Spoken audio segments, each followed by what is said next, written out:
Hello students, मैं कोमल गुप्ता आपकी chemistry teacher और हम पढ़ रहे थे फिजिकल केमिस्ट्री का फर्स्ट चैप्टर सॉल्यूशन।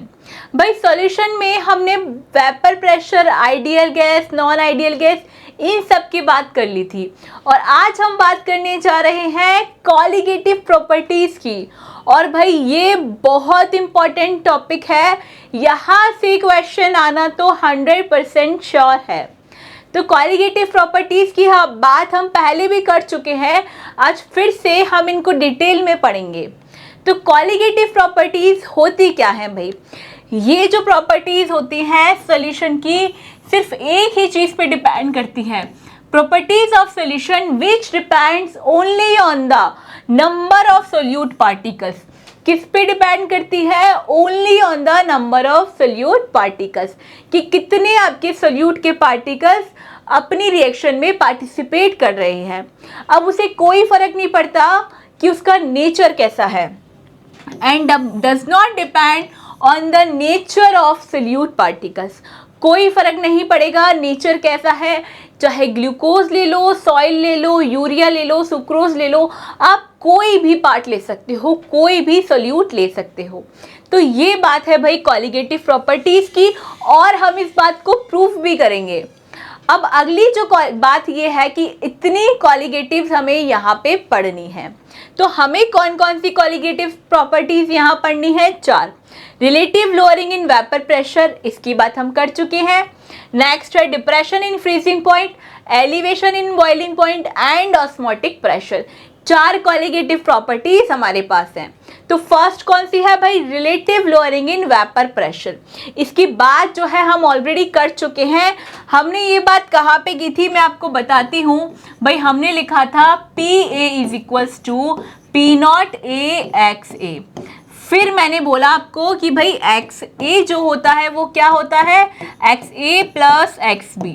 अगर हम 2 सॉल्यूशंस की बात कर रहे हैं, सॉल्यूट और सॉल्वेंट की, तो वहाँ पे एक अगर 0 है, प्योर सॉल्वेंट मेरे पास A है, तो वहाँ पे भाई पार्शियल प्रेशर ऑफ A किसके बराबर होता है? Pure solvent of A into its mole fraction. इतनी बात हम कर चुके हैं। फिर हमने आगे क्या किया था? आगे हमने किया था भाई PA is equals to P0A, और इस XA को हमने रिप्लेस किया था। किससे रिप्लेस किया था? 1 माइनस XB से। क्या ये काम हमने पहले किया हुआ है? हाँ। तो यहाँ पे भाई मैंने लिख दिया 1 माइनस XB। पहले की वीडियो जाके देखोगे आपको पता चलेगा हमने relative lowering in vapour pressure कैसे निकाला था। मैं आपको एक और बार यहाँ इसको रिवाइज करवा देती हूँ। तो ये आई मेरे पास रिएक्शन। यहाँ से भाई मैंने क्या लिखा था? मैंने आपको बताया PA, यहाँ से PB, ये ट्रांसफ़र हो जाएगा इधर और पॉजिटिव साइड बन जाएगी P0A XB, और ये मेरे पास क्या बच गया भाई? P0A। अब यहाँ से जब इसको सॉल्व करते हैं तो आपका XB किसके बराबर आता है भाई? XB मेरा आता है P0 solvent minus P solution upon P0 solvent. तो ये सारी बात हम कर चुके हैं relative lowering in vapour pressure. मतलब आपके ओवरऑल वेपर प्रेशर में कितना चेंज आता है किसी भी नंबर ऑफ सोल्यूट के एडिशन से। तो देखा relative lowering in vapour pressure में प्रूफ हो गया कि कैसे किसी भी सोल्यूट को ऐड करने से हमारा जो भी प्रेशर है, जो भी वेपर्स हैं, उनका प्रेशर कैसे चेंज होता है। और ये बात हमने पहले करी है वेपर प्रेशर वाले टॉपिक में कि जैसे मेरे पास कोई बीकर में लिक्विड है, उसमें ओनली क्या है? प्योर सॉल्वेंट है, तब तो आराम से वेपराइज हो जाएगा, और अगर क्लोज्ड है तो यहाँ वेपर्स बन जाएगी उसकी। लेकिन अगर इसमें मैं सोल्यूट ऐड कर दूं तो ये सोल्यूट पार्टिकल्स क्या करते हैं भाई? इनके वेपर्स बनने में क्या करते हैं? प्रॉब्लम क्रिएट करते हैं और वेपर प्रेशर को कम कर देते हैं। तो कितना कम करते हैं उसकी बात हम करते हैं relative lowering in vapour pressure में, कि मोल फ्रैक्शन ऑफ B हमें ये बताएगा कि एक सॉल्यूशन सॉल्वेंट में हमने उस सॉल्यूशन का कितना पार्ट हमने क्या किया? ऐड किया है, और उसकी वजह से वेपर प्रेशर जो कम हुआ है। अब नेक्स्ट कॉलिगेटिव प्रॉपर्टी हम यहाँ पढ़ते हैं, वो है भाई एलिवेशन इन बॉइलिंग पॉइंट। क्या है? Elevation in boiling point. ये पढ़ो, the temperature at which vapour pressure of liquid becomes equal to the atmospheric pressure is called boiling point। पहली चीज तो आपको ये आनी चाहिए कि भाई बॉइलिंग पॉइंट क्या होता है। बॉइलिंग पॉइंट एक ऐसा पॉइंट है जहां पे मेरा, मान लो मेरे पास बीकर में कोई भी सोल्यूशन है, इस सॉल्यूशन में मेरा वेपर प्रेशर एक टाइम पे तो ऐसा होगा, एक तो इक्विलिब्रियम स्टेट ऐसी होगी जब मेरे वेपर्स और मेरा लिक्विड एक ही फेज में होंगे, तो जिस पॉइंट पे होंगे ना भाई वो मेरा पॉइंट होगा boiling point. Is that clear? अब नेक्स्ट बात क्या लिखी है, boiling point of a solution is always higher than that of the boiling point of the pure solvent. अब ये बात क्यों है, देखो मेरे पास कोई एक में है बीकर है, उसमें सिर्फ प्योर क्या है, सॉल्वेंट है। मेरे पास दूसरा बीकर है, इसमें क्या है, पूरा सॉल्यूशन मेरे पास है। अब इस सॉल्यूशन का हायर क्यों होगा बॉइलिंग पॉइंट, क्योंकि इसमें तो सोल्यूट भी ऐड है। अब ये जो सोल्यूट के पार्टिकल्स हैं ये क्या कर रहे होंगे भाई, वेपर प्रेशर क्रिएट कर रहे होंगे और वेपर प्रेशर को कम कर रहे होंगे, मतलब मुझे बॉईल करने के लिए ज़्यादा हीट देनी पड़ेगी।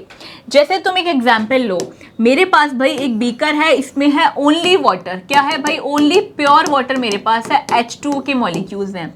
दूसरा बीकर मेरे पास है, यहाँ पे भाई क्या है, एक शुगर सॉल्यूशन है, क्या है, शुगर सॉल्यूशन है। अब इसमें तो क्या है, शुगर के सॉलिड पार्टिकल्स भी हैं, तो ये जो शुगर के सॉलिड पार्टिकल्स है ना, इनको बॉईल करूंगी ना मैं तो मुझे ज़्यादा टाइम लगेगा, क्योंकि वो क्रिस्टल फॉर्म में प्रेजेंट होंगे, पहली बात तो। और दूसरी चीज़ क्या है, जैसे ही मेरा वेपर यहाँ से जाना शुरू करेगा ना, हवा में जाना चाहेगा, वैसे ही क्या करेंगे, ये उसको वहाँ पे रोकेंगे, उसकी वेपर्स बनने से रोकेंगे, तो बॉईल करने में भी उनको टाइम लगेगा। इसलिए भाई सोल्यूशन का जो है बॉइलिंग पॉइंट हमेशा ज़्यादा होता है। किससे होता है, एक प्योर सॉल्वेंट से हमेशा ज़्यादा होता है। The difference in boiling point of solution and pure solvent.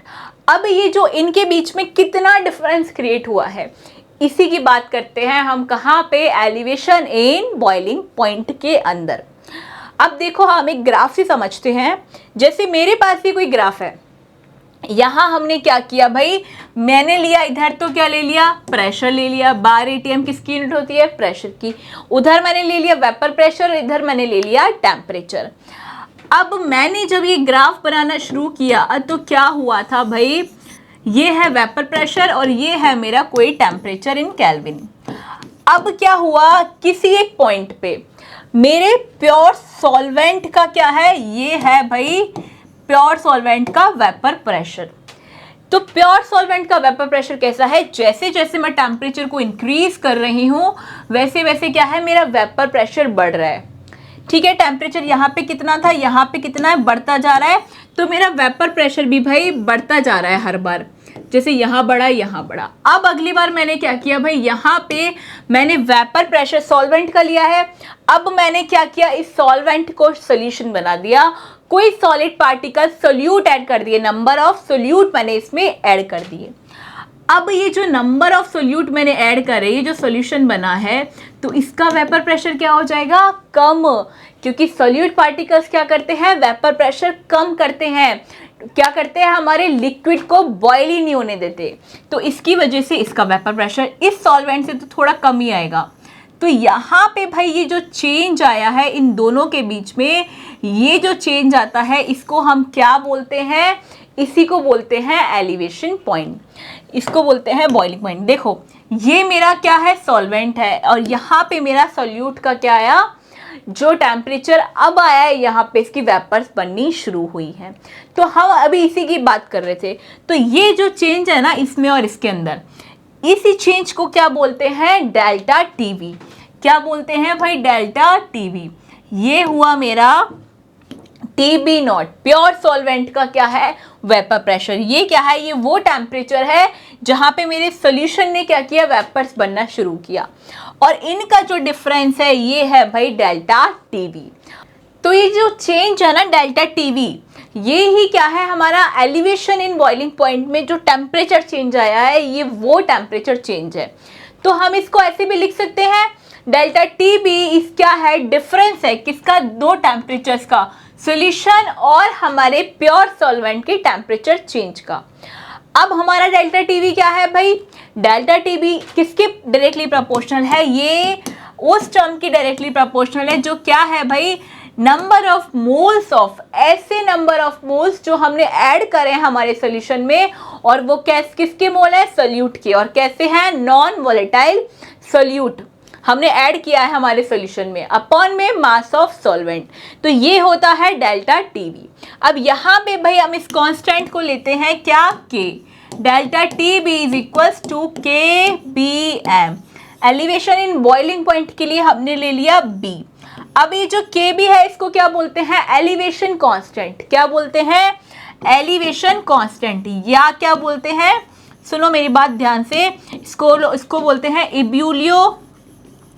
इब्यूलियोस्कोपिक constant. क्या बोलते हैं, इब्यूलियोस्कोपिक कांस्टेंट, इब्यूलियोस्कोपिक कांस्टेंट। तो ऐसे ही सीख लेना इसको, है ना, अजीब सा नाम है थोड़ा।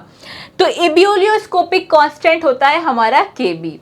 क्या है भाई, चेंज है किसका है, ये डेल्टा, ये के चेंज किसका है, प्योर सॉल्वेंट का और हमारे सॉल्यूशन का। तो अब हमें बोलना है कि इसको डिफाइन कैसे करेंगे और इसकी यूनिट क्या होगी।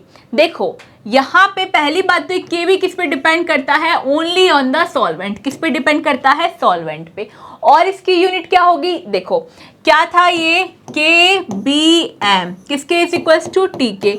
तो भाई इसकी यूनिट जब हमें निकालनी है तो क्या हो जाएगा, टी अपॉन एम। ये एम क्या है, हमारी मोलैरिटी। तो ये क्या हुआ भाई, देखो तो मोलैरिटी क्या होती है, के जी किलोग्राम पर मोल, और ये क्या है, टेम्परेचर इन केल्विन। तो ये तो हुआ ऐसा, तो केल्विन किलोग्राम पर मोल, ये क्या हो गई, हमारी यूनिट हो गई, किसकी हो गई भाई, के बी की। When 1 molar of non-volatile solvent is dissolved in 1 kilogram of solvent, ये हमारा केवी को हमने डिफाइन कर दिया। तो अभी हमने क्या पढ़ लिया, एलिवेशन इन बॉइलिंग पॉइंट, कैसे हमने इसको निकाला। अगली टर्म हम यहाँ पढ़ते हैं भाई, depression of freezing point. Freezing point में जिस पॉइंट पे क्या होता है, डिप्रेशन आता है, वही फ्रीजिंग पॉइंट होता है। देखते हैं इसमें कितना डिप्रेशन आएगा। The temperature at which solid and liquid are in equilibrium. मतलब देखो फ्रीजिंग होना क्या होता है, जब हमारा लिक्विड क्या करे, फ्रीज होना स्टार्ट करे।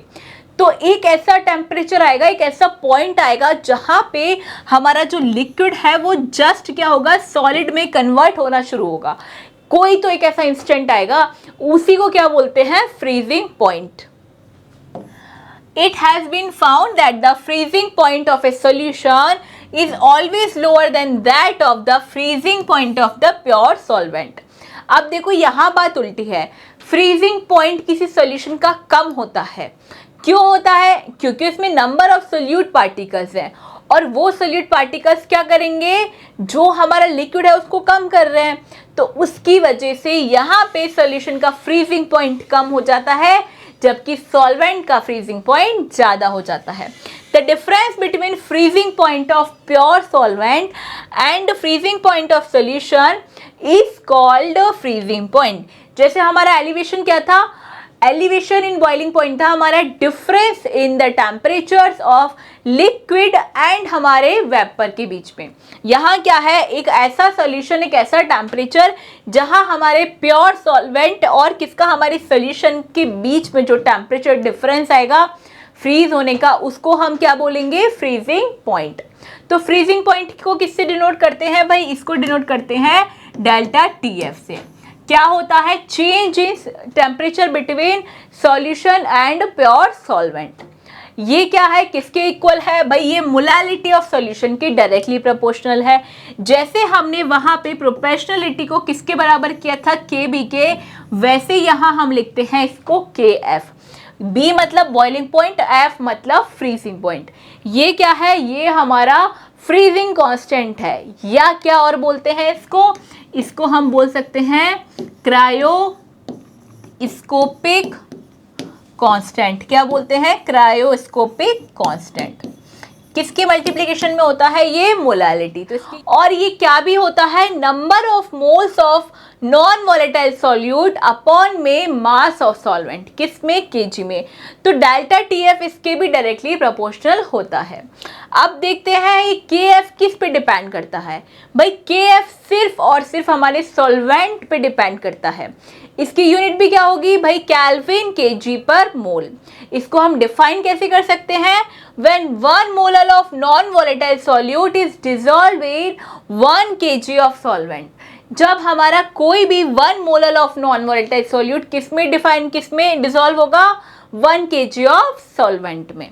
ये बात हुई हमारी किसकी भाई, डिप्रेशन इन फ्रीजिंग पॉइंट की। अब लास्ट क्वालिटेटिव प्रॉपर्टी हमारे पास कौन सी है, ऑस्मोटिक प्रेशर। यहाँ पे एक बात क्या है भाई, इसको हम डिनोट करते हैं हमारी पाई से। ऑस्मोटिक प्रेशर पढ़ने के लिए पहले हमें ये जानना है कि ऑस्मोसिस क्या होता है। देखो ऑस्मोसिस एक प्रोसेस होती है जिसके अंदर हमारा कोई भी सॉल्यूशन तब तक एक दूसरे में मूव करते रहते हैं जब तक कि वो किसी इक्विलिब्रियम स्टेट में नहीं आते। देखो पढ़ो, movement of any substance from the region of their higher concentration to their lower concentration, इसको हम क्या बोलते हैं, ऑस्मोसिस। हायर कंसंट्रेशन से लोअर कंसंट्रेशन की तरफ जो मूवमेंट होता है, until concentration is same on both side. और ये कब तक होता रहता है, जब तक कि इन दोनों की कंसंट्रेशन सेम नहीं होती। तो ये होता है हमारा ऑस्मोसिस। जैसे एनसीईआरटी में ये डायग्राम एक गिवन है, यहाँ क्या है भाई, सॉल्यूशन है और ये सॉल्वेंट है। यहाँ हमने लगा दी सेमी परमिएबल मेम्ब्रेन। अब ये पार्टिकल्स तब तक मूव करते रहेंगे जब तक ये इक्विलिब्रियम फेज पे नहीं आ जाते। अब नेक्स्ट हम पढ़ते हैं भाई यहाँ पे, the net movement of solvent molecules from solvent to solution can be stopped by applying some extra pressure over solution side. ये कह रहा है अगर तुम्हें सॉल्यूट से सॉल्वेंट की, सॉल्यूशन से सॉल्वेंट की तरफ जो तुम्हारे पार्टिकल्स मूव करते हैं, अगर उनका मूवमेंट रुकवाना है, मतलब हायर कंसंट्रेशन से लोअर कंसंट्रेशन पे जो काम हो रहा है और तुम्हें उस काम को रुकवाना है, तो क्या करना पड़ेगा, एक्स्ट्रा प्रेशर हमें अप्लाई करना पड़ेगा। अब भाई यहाँ पे ये जो हमारा पाई होता है किसके डायरेक्टली प्रोपोर्शनल होता है, ये होता है हमारी मोलैरिटी के डायरेक्टली प्रोपोर्शनल। अब मोलैरिटी के प्रोपोर्शनल हुआ तो number of moles of solute के भी प्रोपोर्शनल हुआ, क्योंकि मोलैरिटी यही होती है। और किस पे डिपेंड करता है, ये टेम्परेचर पे भी डिपेंड करता है। तो यहाँ पे भाई हम जो हमारी पाई है इसको क्या लेते हैं, एम, आर और टी। देखो एम हमारे पास ऑलरेडी है, टी है, आर हमारा क्या है, गैस कांस्टेंट, जो कि क्या होता है 0.0821। हम हमेशा ये लेते हैं। तो ये हुआ हमारा गैस कांस्टेंट, ये हमारी मोलैरिटी, ये हमारा टेम्परेचर, और पाई क्या है हमारा ऑस्मोटिक प्रेशर। अब यहाँ पे भाई ऑस्मोटिक प्रेशर में हमने एक टर्म आती है आइसोटोनिक सॉल्यूशन। आइसो मतलब सेम और सॉल्यूशन मतलब कोई भी सॉल्यूशन। तो ऐसा कोई सॉल्यूशंस जहाँ पे ऑस्मोटिक प्रेशर दोनों कंसंट्रेशंस कैसी गिवन होंगी, सेम। मतलब यहाँ पे जो है और यहाँ पे P1 और P2 इन दोनों की कंसंट्रेशन कैसी होगी, सेम। तो इनका ऑस्मोटिक प्रेशर भी कैसा होगा भाई, सेम होगा। अगर इनकी कंसंट्रेशन सेम है तो क्या यहाँ कोई ऑस्मोसिस होगा, कंसंट्रेशन सेम है। और ऑस्मोसिस तो क्या होता है, हायर कंसंट्रेशन से लोअर कंसंट्रेशन की तरफ जाने को हम कहते हैं ऑस्मोसिस। अब यहाँ ऐसा कुछ होगा ही नहीं, इसलिए here no osmosis take place, क्योंकि कंसंट्रेशन दोनों की बिल्कुल सेम है। इसलिए ऑस्मोटिक प्रेशर भी क्या होगा, इनका सेम ही होगा, pi 1 is equals to pi 2। Isotonic solution के बाद हम बात करते हैं रिवर्स ऑस्मोसिस की। देखो ऑस्मोसिस में हमने क्या पढ़ा, हायर कंसंट्रेशन से लोअर कंसंट्रेशन। मतलब देखो जैसे मेरे पास कोई पानी की टंकी है, ठीक है। अब इस पानी की टंकी से मानो भाई मैं यहाँ पे एक पाइप लगाती हूँ और इसमें लगाती हूँ नीचे की तरफ। तो यहाँ से तो भाई जैसे ही ये टंकी ओवरफ्लो होगी वैसे ही यहाँ पे पानी चला जाएगा, बिल्कुल चला जाएगा। अब ये पानी यहाँ से तो अपने आप चला जाएगा, मुझे कोई ज़रूरत नहीं पड़ेगी।